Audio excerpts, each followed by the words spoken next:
First of all, thank you for taking some time to talk with us. Appreciate it. I know we see students walking campus, and football game coming up, basketball workouts going, and fall sports. The excitement, I would imagine, as an athletic director, this is the time of year where things kind of start to get picked up, what you get excited for. No question. The summer is a fun time because we do what we call Toppers on Tour, and we go out to 5 different locations over a 2-week span and actually go to our fans and take our coaches with us, and those are fun. And there's some neat things over the course of the summer, but by the time August rolls around, you're ready to start playing games. And we finished last season. We were fortunate. We had a lot of winning momentum when the year finished, and that's carried over through the summer. And our fans are really excited about the fall sports starting. Our first day of classes is Monday, and we're locked and loaded and ready to go. What are you, when you look at the season ahead, what are your expectations for the program? I know coming off a season, a successful era under Willie Taggart, now you have Bobby Petrino. What are the things you want to see this season from the team?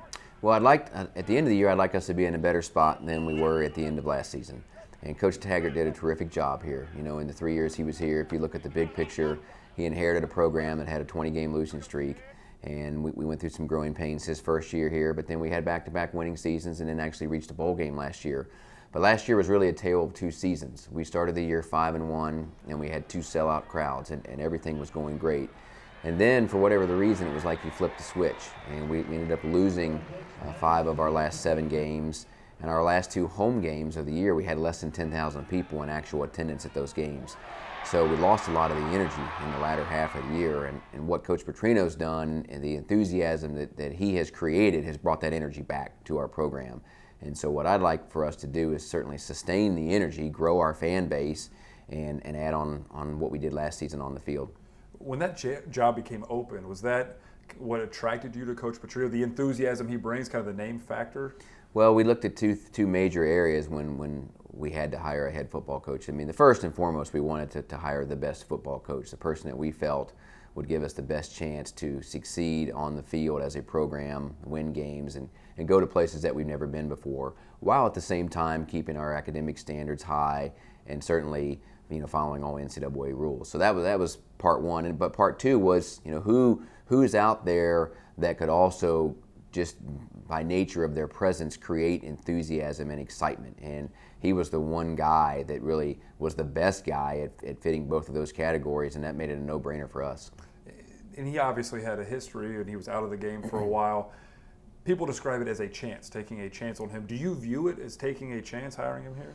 Well, if taking a risk is hiring somebody with a 75-26 career record who's taken a team to a bowl game 7 of his 8 seasons, then that's a chance I'm willing to take.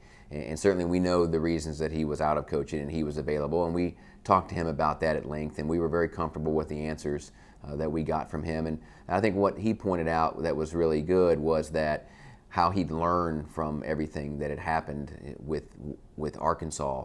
And what he said is it's made him better because he'll go from not only coaching the player, which he's always been great at, but he thought it would make him better at coaching the person too, that he would be more understanding of 18 to 22-year-olds and what the challenges they have and the mistakes that they make, and really better able to relate to that and help them deal with all the things that you deal with when you're 18 to 22 years old. So, he's been great, and he's been terrific in our community. He's had a great presence. He's been very visible, and it's been a tremendous situation for us. Is there anything about him you've seen that has exceeded your expectations from practice, or maybe the way that's kind of impressed you more than maybe you were expecting? Well, I mean, I knew he was a high-level coach just given his record. I guess what I've seen firsthand that's so impressive is just the attention to detail and the focus in every area in a good way. And I've been very, very blessed to be in this profession for 25 years, and 15 of those were in the NFL, and I worked with 7 NFL head coaches, and that's what he reminds me of. He's an NFL coach, really, in terms of just his attention to detail, his focus, and really I think the other thing that he's done is I feel like great leaders surround themselves with great people, and his 9-member assistant coaching staff is just an outstanding coaching staff. I mean, when you look at the accomplishments of those 9, just the assistants alone, they've been a part of 53 bowl games, 11 BCS bowl games, and 3 of them played in the National Football League. So that is the level of coaching that our players are getting every day. They're just a high level of coaching from people who have had consistent success and I truly believe that's making our players better every day, and certainly that's a good thing. This is a program many people view as being on the rise, football-wise, and in the direction they're heading. If Coach Petrino is successful, they will continue on that rise and get to a level where it is very competitive nationally. At some point, other schools are going to come calling for them, and that's just the nature of the business. What are the things, whether Coach Petrino's here 5 years, 10 years, 20 years, whatever it is, that the things that you want to, for the program to get out of having a guy like Bobby Petrino, an NFL guy, an experienced guy here, that you hope the program learns from him and as they continue to rise? Sure.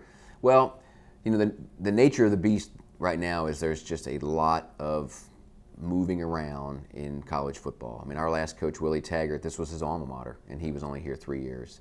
But it's not really just a Western Kentucky issue. I mean, Wisconsin won the Big Ten last year, went to the Rose Bowl, and their coach left. Northern Illinois went to the Orange Bowl, and their coach left.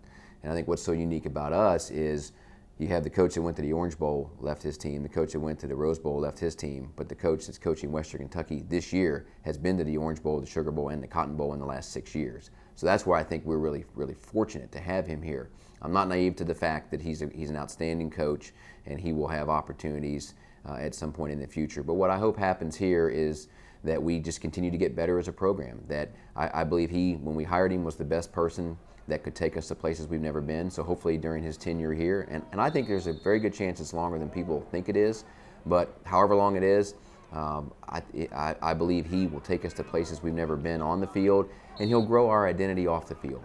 Our basketball program, I believe, has a national identity, but I'm not sure that our football program has much of an identity outside of our South Central Kentucky region. We do in Louisville, we do here in South Central Kentucky, we do in Nashville, but when you get outside of those areas, I don't know how much people know about Western Kentucky football. He's put us on the map just without even coaching a game, and that'll help with recruiting, that'll help with just exposure of the program. Sports Illustrated named him the 9th best coach in college football. For Western Kentucky to have somebody named the 9th best coach in college football, that's great for our program, and those are the kind of lists that you want to be on. So he'll raise the identity level of our program, and I believe also raise the level of success. And you mentioned the basketball program, and we're in a state where football is the focus right now. People want to get better, more competitive. At Kentucky especially, U of L is having success. You guys have had success. But there is a history nationally here at Western, UK, U of L. What have you thought of the job Ray Harper? He's kind of Mr. Postseason, really. And what have you thought of what he's done his short time here? Remarkable, really remarkable. Because if you really look at it, when we hired him as an interim coach in January of 2012, I guess it was, or 2011, we were in a tough spot. I mean, we were 5-11 at that time, and we had 1,800 people at the home game the day before we made the decision to go in a different direction and hire Ray. And that's not really where our program has ever been and really needs to be. And in relatively short order, he took that over. We put him in a tough spot. We hired him on a Friday, and he had a game on a Saturday. He had zero prep time to instill things that he would instill. But over the next couple months, he changed the culture of our program in a good way. Our guys bought into his vision. We won the Sun Belt Conference tournament. Then we went to the NCAA tournament, had the best comeback in the history of the NCAA tournament in the final 5 minutes of a game. We're down by 16 and came back and won against Mississippi Valley State.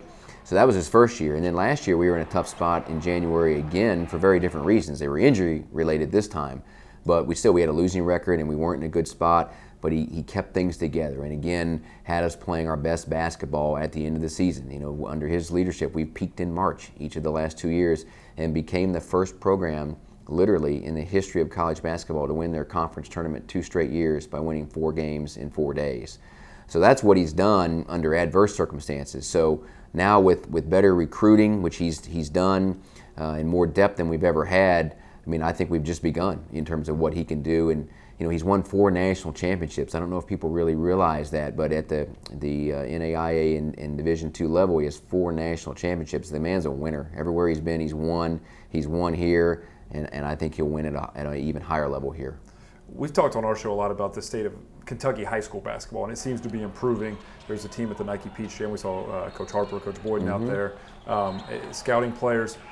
What is the vision, I guess, for your hopes for the program as it continues to grow? Is it, you think that Western can be a nationally recognized each year? Because we see a lot of parity now in basketball. It's not just big state schools that are there. Do you think the goal is to have Western in that top 25 every year being a power? Absolutely. And because Wichita State did it last year, and Butler's done it, and Xavier's done it, and George Mason's done it, and we can do it, and we've done it. It's been a while, but we can be that. And I think what I would like for our program, I think what's so unusual is I believe a rising tide lifts all boats. That one program doesn't have to compete against another. Did Charlie Strong in Louisville won the Sugar Bowl? Did that hurt men's basketball? No. Men's basketball won a national championship. Did what Rick Pitino and Charlie Strong do hurt women's basketball? No. They made the national championship game. And that's what I'd like for us, And I think you hear a lot about Boise State's football program, and justifiably so. What they've done is tremendous. But you don't really hear a lot about Boise State's other sports. And you hear a lot about Butler and VCU and Gonzaga and basketball, but you don't hear about their other sports. And I think where Western Kentucky can carve a niche, what we can do that hasn't been done is we can be both of those. We can be the program that goes to a BCS bowl game, and we can also be the men's basketball program at this level that goes to a Final Four. And those are lofty goals. I mean, those will not be easy by any stretch, but I don't think any goal worth achieving is easy. And I think you owe it to your players and your fans and your administration to shoot for the top, and that's what we're doing, and I really, truly believe those things can happen here. And you may have just answered this in some ways. There are new facilities on campus, upgraded facilities, and that's all part of what goes into being an athletic director. What is the vision overall? I know you talked about the success, and that's probably a big part of it, but your job, when it's all said and done, whatever it may be here, what is the thing you want to say, this is what my legacy was? I guess the things we accomplished during my time here. Well, I want 4 things to happen on a consistent basis, and I can go into more detail if you want to, but I'll just touch on them. The number one, we take the term student athlete literally here. That is a literal term here, and I'm very proud of the fact that of 387 student athletes that we have, the average GPA is a 3.05. That must continue. We graduated 108 athletes this past year. That's something that we're very proud of, and that will always be the goal, is to take the term student athlete literally. Number 2 is simply to win. If we are playing in an event and they keep score, we want to win it. We want to win championships. We've done that. We've won 125 Sun Belt Conference championships. We're going into Conference USA on July 1st of 2014. So certainly to continue to win championships, I think we can grow our programs by having greater success in NCAA tournament play. Conference championships are great and they're difficult to achieve, but to truly grow your program, especially from an identity and respect standpoint, I think you need to have consistent postseason success in bowl games and NCAA tournaments in all your sports. And other than men's basketball, we haven't really had a lot of that recently. Volleyball did win and softball did win NCAA tournament games last year, which broke down barriers, which were great. But I think sustained NCAA success can grow our programs. Third area is we have to have a vital role in our community, and I'm confident that we're doing that. We had almost 500 hours of community service this past year. Next year our goal is 750. We owe that to our community. We always ask people to support us, come to our games, spend their money with us. I think it has to be a two-way street. And then the last area is we have to grow our fan base. We have great fans, we really do, but we need more of them. We need to sell out Ditto Arena on a regular basis. We need to sell out Houch and Smith Stadium on a regular basis. And in doing so, just add more people to our fan base, travel better on away games. Those are the things that I would like to see happen, and I think those are the things that need to happen in order for us to continue the upward growth we've been on. Kind of double back, the fan thing.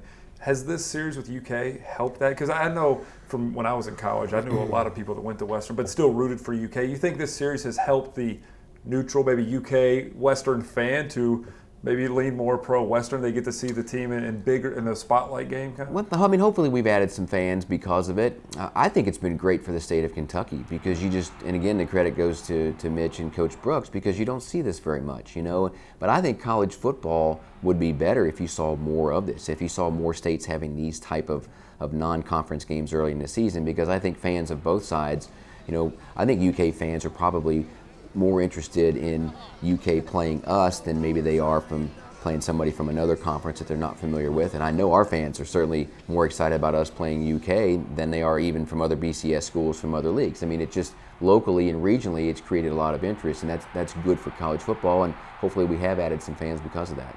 Do you think that will continue, or maybe basketball will see Western UK basketball? Or?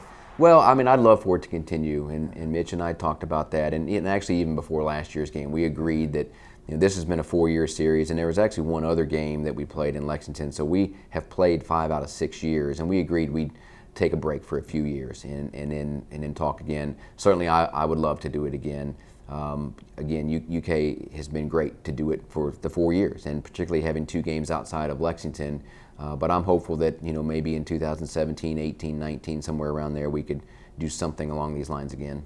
All right. Thank you very much. Thank you. Appreciate it. Enjoyed being with you. Thank you.